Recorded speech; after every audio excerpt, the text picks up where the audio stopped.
Hello everyone, welcome to my channel RJ commerce. आज हम लोग डिस्कस करेंगे पार्टनरशिप के एक मेन टॉपिक के बारे में जिसका नाम है चेंजिंग रेशियो। हम लोगों के बुक में इसके लिए एक अलग से चैप्टर भी दिया हुआ है, तो आज इसी के बारे में हम लोग समझेंगे। लेकिन उससे पहले हम लोग को ये समझना है रिकंस्टिट्यूशन ऑफ पार्टनरशिप होता क्या है। रिकंस्टिट्यूशन के बारे में हम लोग समझेंगे। तो जब पार्टनरशिप स्टार्ट किया जाता है तो उससे पहले सभी पार्टनर्स मिलकर के एक एग्रीमेंट तैयार करते हैं। अगर उस एग्रीमेंट में कुछ भी बदलाव किया जाए, जैसे रेशियो बदल दिया जाए, नंबर्स ऑफ पार्टनर बदल दिया जाए, कोई बढ़ जाए घट जाए, या कोई भी चेंजिंग किया जाए जिसके कारण हम लोग को पुराना एग्रीमेंट को रिप्लेस करके नया एग्रीमेंट लाना पड़े, तो इसे हम लोग रिकंस्टिट्यूशन कहते हैं। तो रिकंस्टिट्यूशन ऑफ पार्टनरशिप ये हम लोग का टॉपिक है। इसी के अंदर में हम लोग को पहला इसमें पढ़ना है चेंजिंग रेशियो के बारे में। ओके, तो क्या बोला गया है, reconstitution of a partnership refers to a situation when there is a change in the existing partnership agreement. जो भी पहले से पार्टनरशिप एग्रीमेंट बना हुआ उसमें कुछ भी अगर चेंज आएगा तो वो हम लोग का रिकंस्टिट्यूशन कहलाएगा। In case of reconstitution a new partnership agreement is form to replace the old partnership agreement. इस केस में हम लोगों का जो न्यू एग्रीमेंट बनेगा वो पुराने एग्रीमेंट को रिप्लेस कर देगा और हम लोग अब न्यू एग्रीमेंट के हिसाब से ही अपना बिजनेस चलाएंगे। आगे, it is generally refers to any change in the existing partnership firm. This change could be anything like change in structure of the firm, change in the profit sharing ratio, admission or exit of a partner, change in reconstitution of a business, change in registered address, etc. ये सब कारण दिया हुआ है। ये सब से related कुछ भी अगर हम लोग एग्रीमेंट में बदलाव करेंगे तो वो हम लोग का रिकंस्टिट्यूशन कहलाएगा। एग्जाम्पल के लिए ए बी सी 3 पार्टनर थे। इन लोग का रेशियो पहले था 2:2:1। अब वो लोग कैपिटल भी लगा करके रखे हुए थे 2 लाख 2 लाख और 1 लाख। अब ये डिसाइड किया गया है कि सी जो है 1 लाख रुपए कैपिटल घर से और लाएगा। तो मतलब पहले ये 1 लाख लगाया था, अब 1 लाख और लाया तो इसका कैपिटल कितना हो गया 2 लाख। और अब ये डिसाइड किया गया कि पार्टनर्स के बीच जो प्रॉफिट शेयरिंग रेशियो होगा वो कैपिटल के बेसिस पे बटेगा, मतलब 2 लाख 2 लाख 2 लाख के हिसाब से। तो रेशियो बन जाएगा हम लोग का 1:1:1।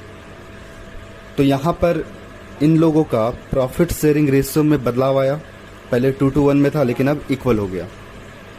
अब ऐसा हुआ तो इन लोगों को अपना एग्रीमेंट पुराने वाले को रिप्लेस करके नया एग्रीमेंट बनाना पड़ेगा जिसमें कि ये लोग लिखेगा कि हम लोगों का प्रॉफिट शेयरिंग रेशियो इक्वल है। तो इसे हम लोग बोलते हैं रिकंस्टिट्यूशन। ऑल ओवर कहा जाए तो पार्टनरशिप के एग्रीमेंट में कुछ भी बदलाव अगर आएगा तो उसे हम लोग रिकंस्टिट्यूशन ऑफ पार्टनरशिप कहते हैं। अब ये क्या क्या तरीके से हो सकता है, तो forms of reconstitution of a partnership firm, किन किन कारणों से हम लोग कह सकते हैं कि हाँ ये रिकंस्टिट्यूशन हुआ है। तो मेन टॉपिक्स हम लोग देखते हैं। सबसे पहला, change in the profit sharing ratio among the existing partners. हम लोगों के पास जो भी एग्जिस्टिंग पार्टनर्स हैं उन लोगों के रेशियो में अगर बदलाव करेंगे तो ये हम लोग का रिकंस्टिट्यूशन ही कहलाएगा।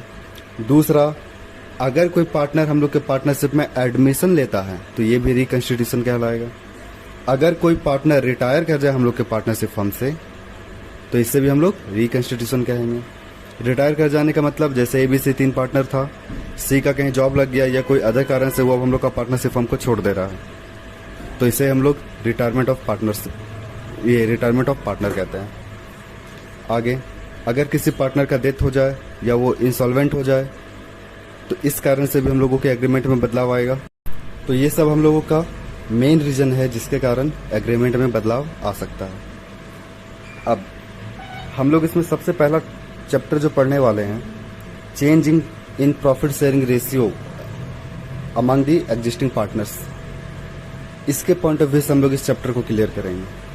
तो इस चैप्टर को जब हम लोग स्टार्ट करेंगे तो सबसे पहले हम लोग को पढ़ना पड़ेगा सेक्रीफाइस रेशियो के बारे में, गेनिंग रेशियो के बारे में, न्यू रेशियो के बारे में, रिवैल्यूएशन अकाउंट के बारे में, कुछ एंट्रीज हम लोग को पढ़ना पड़ेगा, पार्टनर्स कैपिटल बनाना पड़ेगा, बैलेंस शीट बनाना पड़ेगा। इतना सारा टॉपिक हम लोगों को इस चैप्टर में कवर करना है।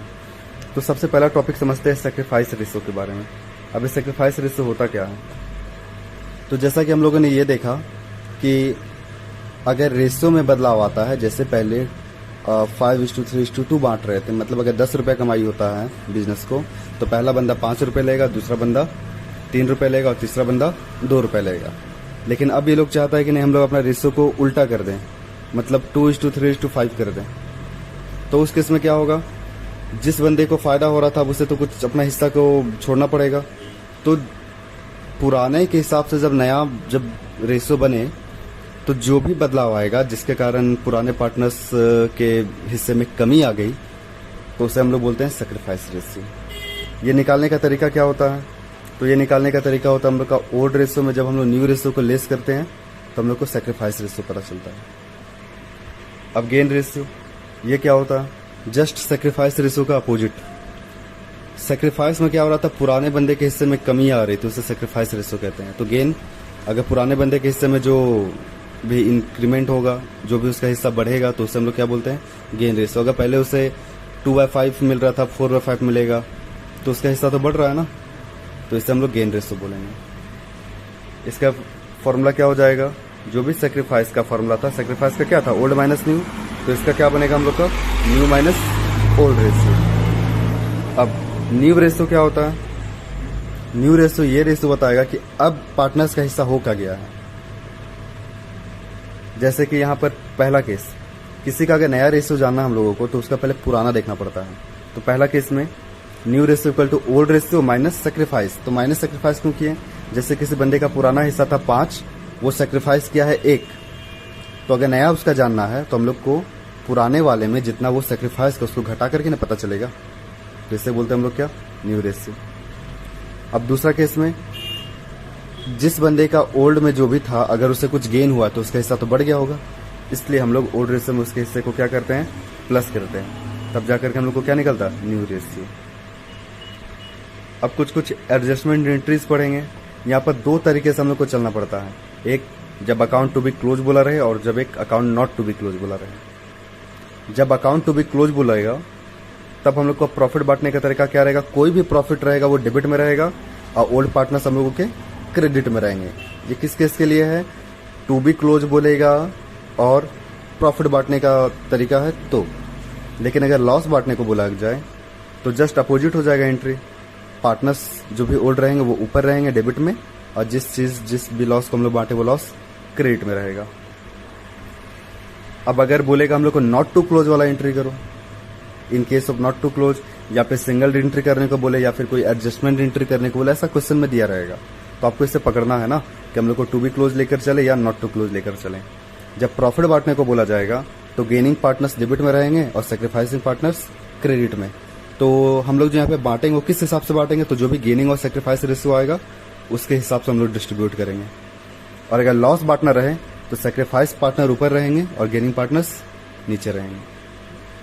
नोट में एक बात बोला गया है, अगर क्वेश्चन में हम लोग को बोलेगा, जैसे लिखा हुआ है पीएल अकाउंट मतलब प्रॉफिट लॉस अकाउंट, हम लोग को पता नहीं चलता है प्रॉफिट है कि लॉस है, तो अगर बोलेगा डेबिट बैलेंस है प्रॉफिट लॉस का तो लॉस मान के चलना है हम लोगों को, और अगर क्रेडिट बैलेंस प्रॉफिट लॉस का बोला है तो हम लोग को प्रॉफिट लेकर के चलना है उससे।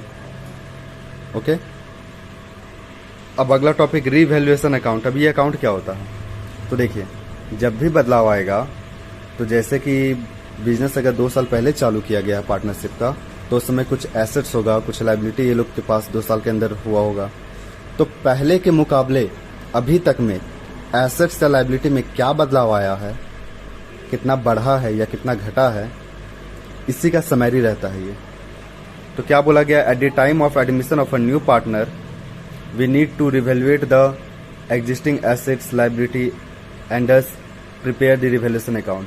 जब कोई पार्टनर एडमिशन लेता है या कोई भी अदर कारण, चाहे रिटायरमेंट हो जाए या चेंजिंग रेशियो करें, मतलब ये सब कारण से ही जब भी एसेट्स या लायबिलिटी का रीवैल्यू हम लोग लगाते हैं तो उसे हम लोग क्या बोलते हैं? Revaluation. The value of the assets may be different from its book value because with the time the value of some assets increase while that of some decrease। समय बीतने के साथ साथ किसी भी एसेट्स या लायबिलिटी का वैल्यू बढ़ता है या फिर घटता है, ये तो हम लोग सब जानते ही हैं। Also the value of liability may be different from their book values. Also there must be some assets और liability that are not record in the books we need to be record. कभी कभी ऐसा भी होता है ना, कोई assets liability हम लोग के पास है लेकिन हम लोग उसका अकाउंट मेंटेन ही नहीं किए, भूल गए, तो वो सबको भी हम लोग रिकॉर्ड करते हैं। When we prepare the revaluation account we show the assets and liability at their revised value in the balance sheet. जब भी हम लोग रिवैल्यूएशन अकाउंट बनाएंगे तो उसके बाद जो भी बैलेंस शीट में हम लोग पुट करेंगे उसका नया वैल्यू को पुट करेंगे। जैसे ये ले लेते हैं, अगर पहले से हम लोग के पास 10 लाख का बिल्डिंग था, अब वो बिल्डिंग का 2 लाख वैल्यू घट गया, मतलब अब वो कितने का हो गया है, 8 लाख का। तो जब भी बैलेंस शीट में हम लोग पुट करेंगे तो नया वैल्यू को पुट करेंगे 8 लाख को। आगे revaluation account is a nominal account. ये हम लोग का नॉमिनल अकाउंट होता है। नॉमिनल अकाउंट हम लोग पढ़े हैं कि अगर कोई भी नुकसान होगा, खर्चा होगा तो डेबिट में, और कोई फायदा होगा तो क्रेडिट में उसे कहते हैं।